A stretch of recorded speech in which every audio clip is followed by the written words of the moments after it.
والسلام على خاتم النبيين أما بعد فأعوذ بالله من الشيطان اللعين الرجيم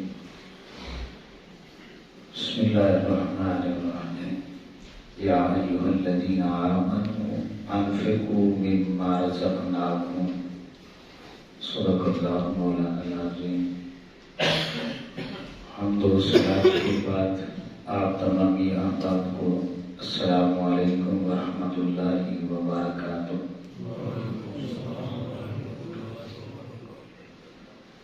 آج کا ہمارا مضمون ہے صدقات کی اقسام اور فضائل.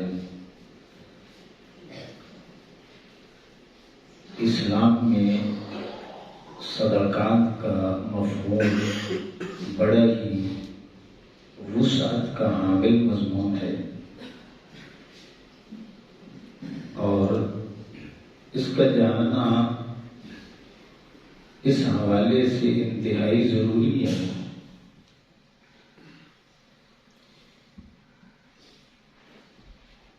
کہ بعض اوقات ہمارے پاس کھانے پینے کے لیے اشیاء آ جاتی ہیں یا ہم کسی کو بھیج دیتے ہیں اور اگر ہمیں معلوم ہی نہیں ہے کہ یہ صدقے کی کون سی قسم ہے تو پھر سمجھ لیں آپ کے حلال میں حرام شامل ہو رہا ہے.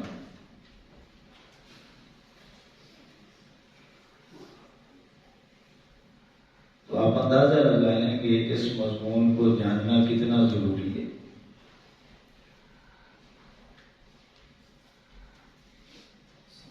سب سے پہلے سوال یہ ہے کہ صدقہ کسے کہتے ہیں. دوسرے نمبر پہ صدقے کی اقسام کتنی ہیں اور پھر اس کے فضائل کیا ہے.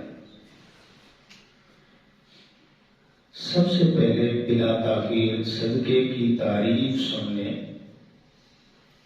کہ صدقہ کسے کہتے ہیں. اللہ کے دیے ہوئے مال میں سے اللہ کی رضا حاصل کرنے کے لیے اللہ کی بتائی ہوئی جگہوں پہ خرچ کرنا صدقہ کہلاتا ہے. یہ بڑی جامع ترین تعریف میں نے آپ کے سامنے رکھی ہے. اب صدقے کی قسمیں کتنی ہیں. صدقے کی 3 قسمیں. کتنی قسمیں؟ 3 قسمیں. ایک فرض صدقہ ہے. دوسرے نمبر پہ واجب صدقہ ہے اور تیسرے نمبر پہ نفلی صدقہ ہے. فرض، واجب اور نفلی. اب جو فرض صدقہ ہے وہ کیا ہے؟ اس میں 2 چیزیں آتی ہیں. ایک زکوٰۃ ہے اور دوسرا عشر ہے. فرض صدقات میں 2 چیزیں ہیں. ایک زکوٰۃ، دوسرے نمبر پہ عشر. اب یہ کہاں پہ لکھا ہے؟ یہ اللہ کے قرآن میں ہے. میں آیہ کریمہ پڑھنے لگا ہوں. اللہ فرماتا ہے انما الصدقات للفقراء والمساکین والعاملین علیہا والمؤلفة قلوبهم وفي الرقاب والغارمين وفي سبيل الله وابن السبيل. اب توجہ کریے. فریضۃ من اللہ، اللہ نے فرض قرار دے دیا. اب زکوٰۃ کا جو لفظ قرآن میں استعمال ہو انما الصدقات، جو صدقہ فرض قرار دیا ہے اسے شریعت کی زبان میں زکوٰۃ کہتے ہیں. اور یہ مصارف ہیں جن جن پہ لگتا ہے اس کی ڈیٹیل ہے. اب اس کا نظام کیا ہے سن لیں. 7.5 تولے اگر سونا آپ کے پاس ہے تو پھر 1 سال بھی اس پہ گزر چکا ہے تو زکوٰۃ آپ پہ فرض ہو چکی ہے. اگر سونا نہیں ہے تو پھر 52.5 تولے چاندی ہے، سال گزر چکا ہے تو پھر آپ پہ زکوٰۃ فرض ہو چکی ہے. اگر سونا بھی نہیں ہے چاندی بھی نہیں ہے، ان دونوں میں سے کسی ایک کے برابر آپ کے پاس نقدی موجود ہے اور اس پہ سال گزر گیا ہے تو پھر آپ پہ زکوٰۃ فرض ہے۔ اگر آپ کے پاس اتنا مال تجارت موجود ہے، سال گزر چکا ہے تو پھر آپ پہ زکوٰۃ فرض ہے۔ یہ جو چار چیزیں ہیں اگر آپ کے پاس تھوڑی تھوڑی ہیں، ان چاروں کو ملانے سے کسی ایک کے برابر آپ کے پاس نقدی موجود ہے تو پھر بھی آپ پہ زکوٰۃ فرض ہے۔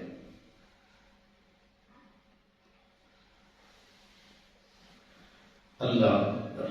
یہ مختصر وقت میں میں نے جامع ترین آپ کے سامنے صدقے کی جو فرض قسم ہے اور اس کا نصاب آپ کے سامنے رکھا۔ اب جو دوسری قسم ہے عشر، اس کو ہم نے بلا دیا ہے، اس کا بھی ذکر اللہ نے قرآن میں کیا، یا ایھا الذین آمنوا انفقوا من طیبات ما کسبتم ومما اخرجنا لکم من الارض۔ اللہ فرماتا ہے اے ایمان والو، ان پاکیزہ کمائیوں میں سے جو میں نے تمہیں عطا کی ہے، زمین میں سے تم نکالتے ہو، میری راہ میں خرچ کرو۔ تو آپ زمین سے جتنی بھی چیزیں اگاتے ہیں اور اسے فروخت کرتے ہیں، سیل کرتے ہیں، کاشتکاری کے حوالے سے پھل ہیں، پھول ہیں، دیگر سبزیاں ہیں، اجناس ہیں، اس میں سے آپ نے عشر نکالنا ہے اور وہ فرض ہے۔ اب اس کا طریقہ کار آقا علیہ الصلوۃ والسلام نے بیان کیا ہے۔ مسلم شریف میں 2272 نمبر کی حدیث پاک موجود ہے۔ حضرت جابر بن عبداللہ رضی اللہ تعالیٰ عنہ فرماتے ہیں آقا علیہ السلام نے فرمایا کہ اگر بارانی علاقہ ہے یا دریا اور نہروں کا پانی ملتا ہے جہاں پہ آپ کا خرچہ کم ہے،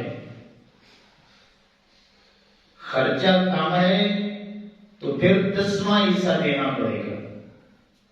اور اگر آپ کا خرچہ زیادہ ہے کہ ٹیوب ویل ہے، پیسوں کے ذریعے آپ جو پانی لگاتے ہیں، محنت زیادہ کرنی پڑتی ہے، تو پھر 20واں حصہ اللہ کی راہ میں دینا یہ فرض ہے۔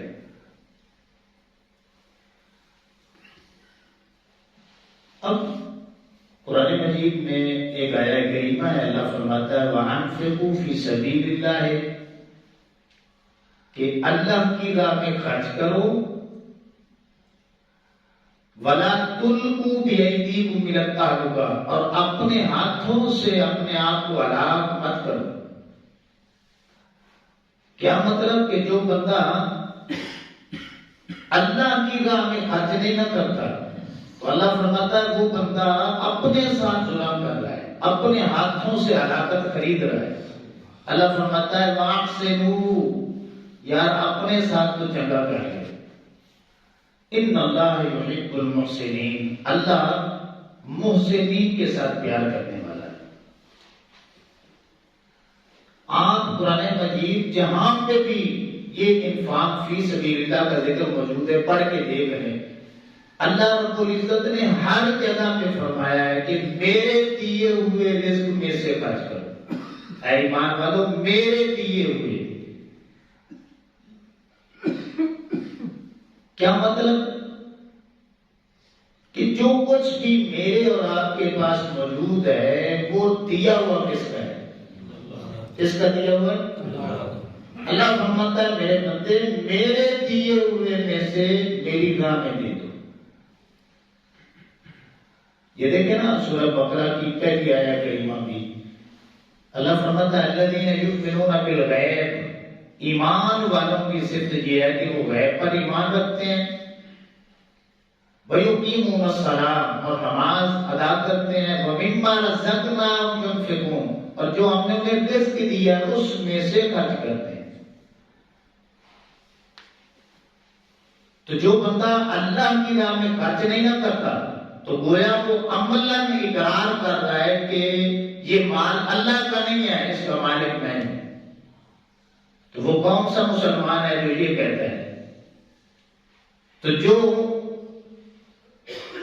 اللہ کی راہ میں خرچہ نہیں نہ کر رہا تو پھر سمجھ لیں وہ اپنے مال کا خود مالک بنا بیٹھا ہے۔ حدیث پاک میں اور بلکہ آیہ کریمہ موجود ہے، اللہ نے فرمایا خذ من اموالہم، اے میرے نبی کریم علیہ السلام ان سے صدقہ وصول کرو۔ اس سے مراد فرض صدقہ، یہ زکوٰۃ اور عشر وصول کرو۔ کیوں؟ صدقۃ تطہرہم وتزکیہم بہا، تاکہ ان کو پاکی حاصل ہو اور ان کا تزکیہ حاصل ہو، ان کو تزکیہ حاصل ہو، یعنی طہارت نصیب ہو۔ وصلی علیہم، اور میرے نبی کریم علیہ السلام جو صدقہ دیتے ہیں نا ان کے لیے آپ دعا بھی کیا کریں۔ ان صلاتک سکن لہم، یہ آپ کے کہنے سے میری راہ میں خرچہ کرتے ہیں نا، اور جب آپ دعا کریں گے تو میری طرف سے ان کے اوپر سکونت نازل ہوگی، رحمتوں کا نزول ہوگا۔ واللہ سمیع علیم، اور اللہ سنتا ہے اور جانتا ہے۔ اب آئیں صدقات واجبہ کی طرف۔ صدقات واجبہ میں دو چیزیں ہیں، ایک صدقہ فطر ہے جو ہم نے رمضان شریف کے اینڈ پہ ادا کرنا ہے، یہ واجب ہے، اور دوسرا منت جو ہم مانگتے ہیں، منت مانگتے ہیں، یہ بھی واجب ہے۔ حضرت عبداللہ ابن عمر رضی اللہ تعالیٰ عنہ کے حوالے سے حدیث پاک موجود ہے، آقا کریم علیہ السلام نے فرمایا صدقہ فطر ہر مسلمان پر واجب ہے، اور اس پہ سال گزرنا بھی ضروری نہیں ہے۔ زکوٰۃ کے لیے سال گزرنا ضروری ہے، صدقہ فطر کے لیے سال کا گزرنا کوئی ضروری نہیں۔ اگر 1 منٹ پہلے بھی وہ مالدار ہوا ہے تو صدقہ فطر اسے ادا کرنا پڑے گا۔ منت عمومی طور پہ ہمارے معاشرے میں مانی جاتی ہے کہ اے اللہ میرا یہ کام ہو جائے تو میں اتنے روزے رکھوں گا، اتنے نفل ادا کروں گا، اتنی جو تلاوت قرآن ہے وہ کروں گا، یا اتنا صدقہ و خیرات کروں گا۔ یہ واجب ہے، واجب ہے۔ اب صدقے کی جو قسم فرض کے ساتھ تعلق رکھتی ہے، یا صدقے کی جو قسم واجب کے ساتھ تعلق رکھتی ہے، آپ وہ نہیں کھا سکتے۔ یہ ذہن میں رکھ لیں، نہیں کھا سکتے آپ۔ صرف حقدار بندہ جو ہے وہ اس کو کھا سکتا ہے۔ اگر کوئی بندہ صدقہ نکال رہا ہے جو مصیبتوں کے وقت عمومی طور پہ وہ کرتے ہیں یا ہمارے معاشرے میں رائج ہے، تو وہ واجبات سے تعلق رکھتا ہے۔ آپ کو اگر نہیں پتا یا دینے والے کو نہیں پتا تو دونوں پکڑے جائیں گے کہ یہ صدقہ واجب ہے، آپ حقدار ہی نہیں ہیں اور آپ مال کھا رہے ہیں، اور دینے والے کو بھی اتنا علم نہیں ہے کہ میں مصیبت کے ٹالنے کے وقت یہ صدقہ دے رہا ہوں اور یہ واجب کر کے دے رہا ہوں، اور میں اس گھر میں بھیج رہا ہوں جس پہ صدقہ لگتا ہی نہیں ہے۔ تو یہ غلطیاں ہیں یا نہیں ہیں ہماری؟ بہت بڑی غلطیاں ہیں۔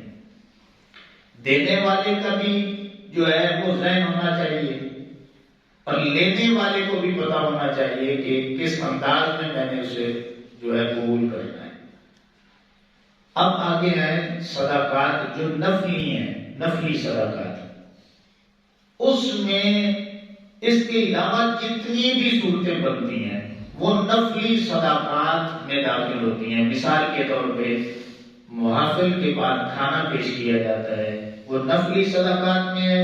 امیر بھی کھا سکتا ہے، غریب بھی کھا سکتا ہے، اور وہ نفلی صدقہ کرنے والا خود بھی کھا سکتا ہے۔ جو صدقہ فرض ہے دینے والا نہیں کھا سکتا، جو واجب ہے دینے والا نہیں کھا سکتا، صرف حقدار کھا سکتا ہے۔ نفلی صدقہ جو ہے وہ ہر امیر غریب حقدار ہے یا نہیں ہے، حتیٰ کہ دینے والا خود بھی کھا سکتا ہے۔ جو عمومی طور پہ مہینے کے بعد یا کچھ دنوں کے بعد راشن کسی غریب کے گھر میں بھیجا جاتا ہے یا پکا کر تقسیم کیا جاتا ہے، ان چیزوں کا تعلق نفلی صدقات کے ساتھ ہونا چاہیے تاکہ کسی کو پریشانی نہ بنے۔ اب اس کے علاوہ بھی صدقے کی بے شمار قسمیں ہیں، ہم نے صرف ایک ہی صدقہ سن رکھا ہے، وہ کون سا کہ بس مصیبتوں کو ٹالنا ہے تو یہ صدقہ ہے۔ اب صدقے کی جو چھوٹی چھوٹی قسمیں ہیں وہ سن لیں۔ اپنے ماں باپ پہ خرچ کرنا یہ نفلی صدقات میں ہے۔ اپنے بہن بھائیوں پہ خرچ کرنا یہ بھی نفلی صدقات میں ہے۔ اپنی بیوی پہ بچوں پہ خرچہ کرنا یہ بھی نفلی صدقات میں ہے۔ اپنے رشتہ داروں پہ خرچ کرنا یہ بھی نفلی صدقات میں ہے۔ اپنے پڑوسیوں کے ساتھ اچھائی والا معاملہ کرنا یہ بھی نفلی صدقات میں ہے۔ ہر مسلمان کے ساتھ بھلائی کرنا یہ بھی نفلی صدقات میں ہے۔ رستے میں سے پتھر یا کوئی رکاوٹ بننے والی چیز کو ایک سائڈ پہ کر دینا یہ بھی صدقات میں ہے۔ آپ سے کوئی اچھا مشورہ مانگتا ہے، اللہ سے ڈر کے اس کا مشورہ، اس کو صحیح مشورہ دینا یہ بھی صدقے میں داخل ہے۔ کسی مسلمان کا راز سنبھال کے رکھنا یہ بھی صدقہ ہے۔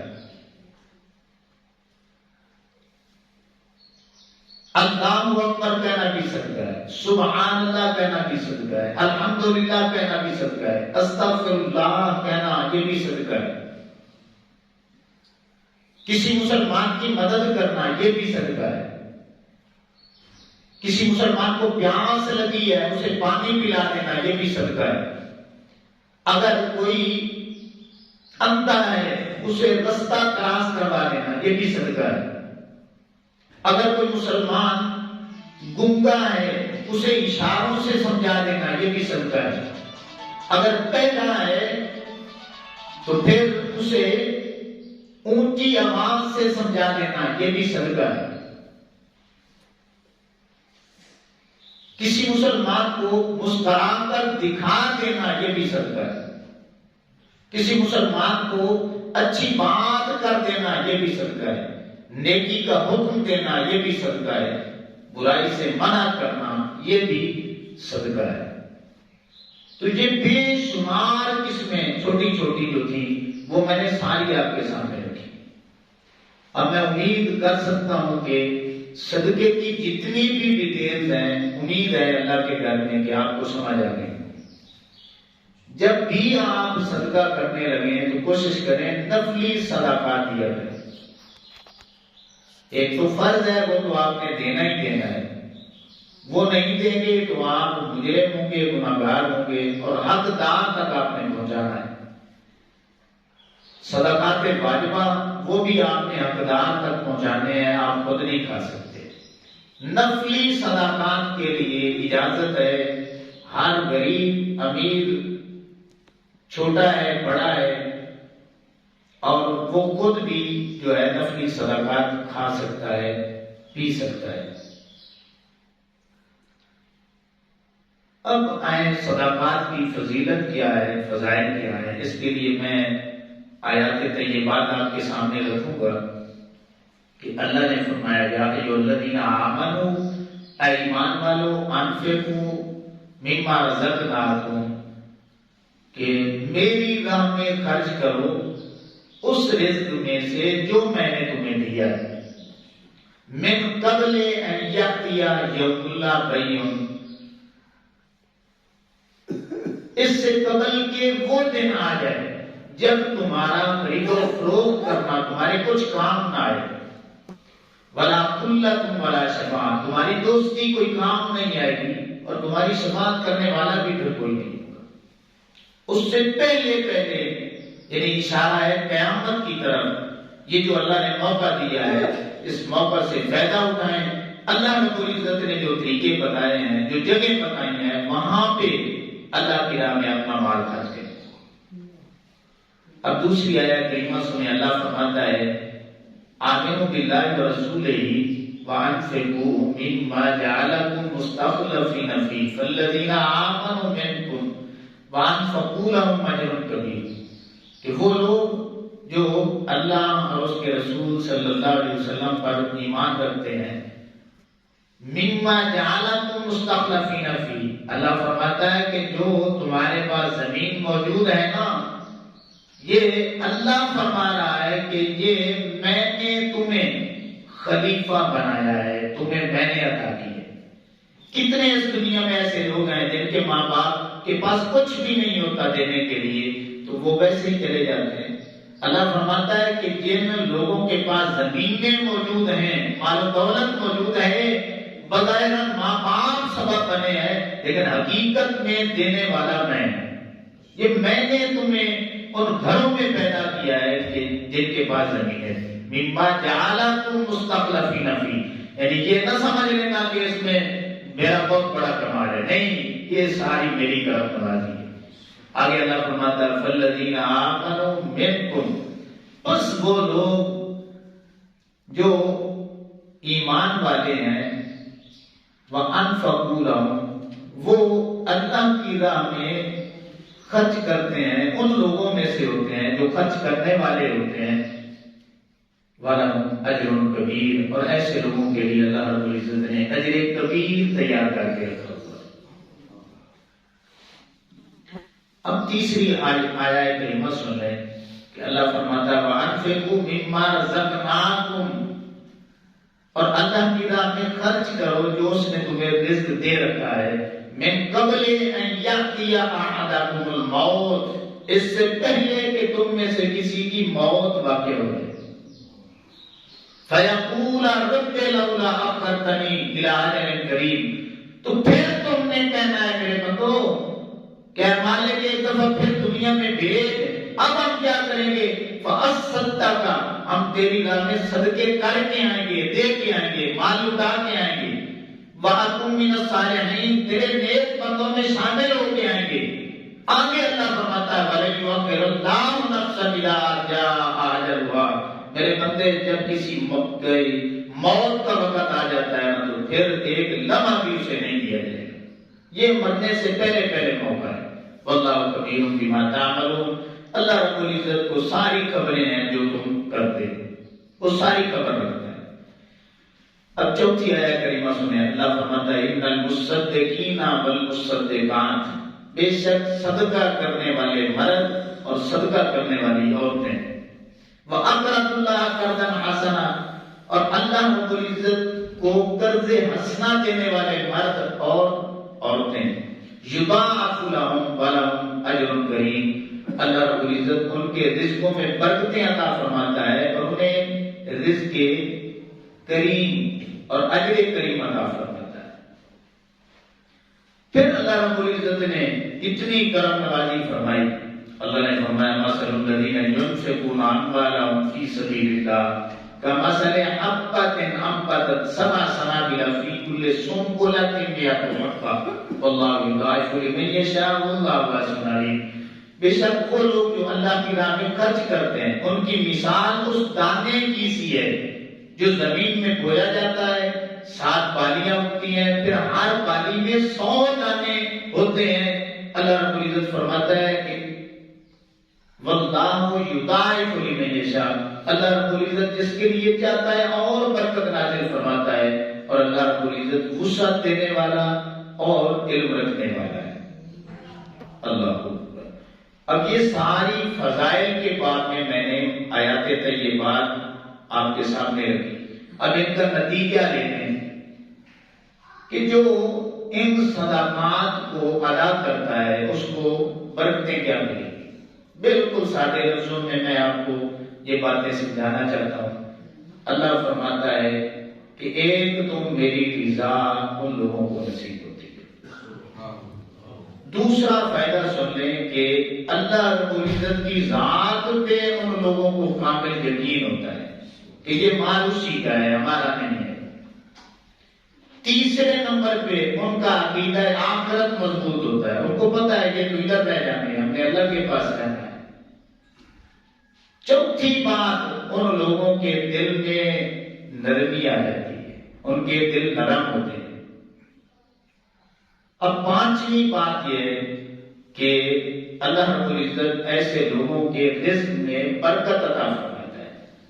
چھٹی بات یہ ہے کہ اللہ رب العزت ایسے لوگوں کی عمر میں عزت میں اضافہ فرما دیتا ہے، ایسے لوگوں کے رزق میں اللہ رب العزت رحمتوں کا نزول فرماتا ہے، ایسے لوگوں کو اللہ رب العزت جو ہے اطمینان قلبی نصیب فرماتا ہے، ایسے لوگوں کو اللہ رب العزت مختلف بیماریوں سے بچاتا ہے، ایسے لوگ جو صدقہ کرنے والے ہوتے ہیں اللہ رب العزت انہیں پوری موت سے بچا لیتا ہے۔ اب اندازہ لگا لیں کتنے فضائل ہیں، کتنی برکات ہیں اللہ رب العزت کی جو ہے وہ بندے کو رضا نصیب ہو جائے، اس سے بڑی کون سی بات ہے۔ تو اس لیے امام الانبیاء صلی اللہ علیہ وسلم کے علماء جب بھی اللہ کی راہ میں دینے کا معاملہ آ جائے تو پھر ادھر ادھر نہ دیکھا کریں، جتنی اللہ نے ہمت طاقت دی ہے تھوڑا بہت حصہ اس میں ڈال لیں، اپنی بخشش کا بہانہ بنا لیا کریں۔ تو امام الانبیاء صلی اللہ علیہ وسلم کے علماء میں دعا کرتا ہوں کہ اللہ رب العزت مجھے آپ کو سبھی کو عمل کی توفیق عطا فرمائے۔ وما علینا الا البلاغ۔